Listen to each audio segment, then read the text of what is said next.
আউযু বিল্লাহি মিনাশ শাইতানির রাজিম বিসমিল্লাহির রহমানির রহিম। এখন সূরা আর রহমান তেলাওয়াত করবেন হাফেজ মোহাম্মদ আসাদুজ্জামান। তেলাওয়াতটা আপনাদের ভালো লাগলে সবাই শেয়ার, লাইক, কমেন্ট করবেন। তো আসাদ, তুমি শুরু করো ইনশাআল্লাহ।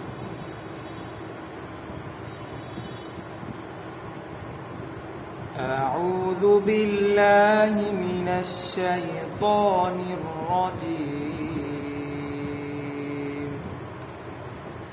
بسم الله الرحمن الرحيم. الرحمن